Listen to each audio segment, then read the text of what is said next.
Students के हक की आवाज सुनी हमारे शिवपुरी सहयोगी अतुल गौड़ ने।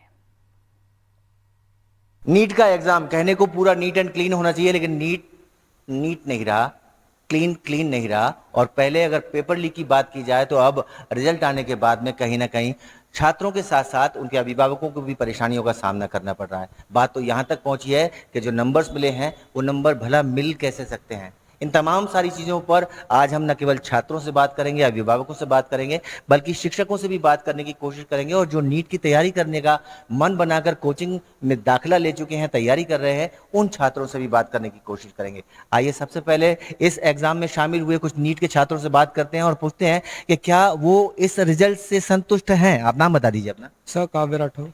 काव्य, तो काव्य ये बताइए, ये जो परिणाम आया है कितना लगता है आपको कि सही है? सर जिस हिसाब से नंबर हैं उस हिसाब से सर रैंक ही नहीं आई। एक ही सेंटर से सर इतने सारे टॉपर, 720 में से 720 2-3 लोगों के ठीक था सर, इतने सारे कैसे हो सकते हैं। मेरी जो एक्सपेक्टेड रैंक थी वो 14-15,000 थी, सीधा 50,000 आई है। ये समझ नहीं आया एनटीए ने क्या कर दिया, जो एक्सपेक्टेड था वही नहीं। एनटीए ने क्या कर दिया समझ नहीं आ रहा। आपको लगता है एनटीए ने जो किया है समझ आ रहा है? नहीं सर। नाम बता दीजिए। दीप्रा सरैया।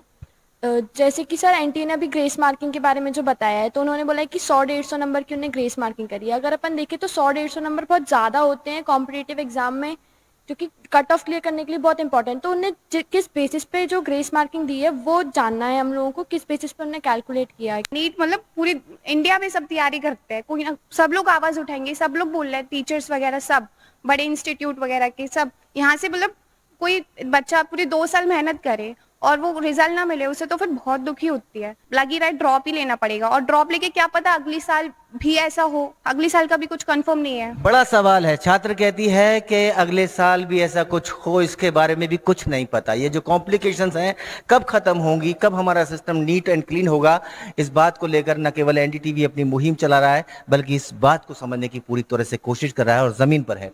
आप सर पढ़ाते हैं, क्या कॉम्प्लिकेशंस हैं जो आप इस पर समझा सकते हैं कि क्या क्या कॉम्प्लिकेशन ये है सर कि मान लीजिए रिजल्ट आता है तो 718 नंबर कैसे आ सकता है सर, 719 नंबर कैसे आ सकता है, ये समझ से सर परे है कि आखिर सर ये नंबर जितने आ रहे हैं कि मान लीजिए सर एक क्वेश्चन अगर गलती होता है तो सर कि मान लीजिए एक क्वेश्चन बच्चा छोड़ देता है, तो उस कंडीशन में हमारे पास 720 में से 700 हमारे पास 16 नंबर आना चाहिए।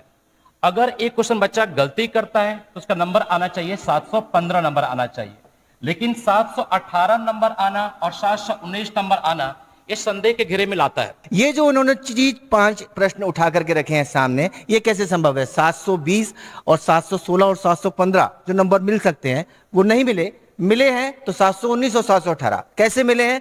खुद एक पढ़ाने वाले शिक्षक ने ये सवाल उठाए हैं, जो जिम्मेदारी के साथ न केवल सवाल उठा रहे हैं बल्कि ये समझाने की कोशिश कर रहे हैं कि कहीं ना कहीं एनईटी ने गलती की है और उसे स्वीकार करके छात्रों के भविष्य के साथ होने वाली इस खिलवाड़ को रोकना चाहिए। एज ए पेरेंट बात करें, छात्रों के अभिभावक होने के नाते बात करें, तो कितनी परेशानी अनुभव कर रहे हैं?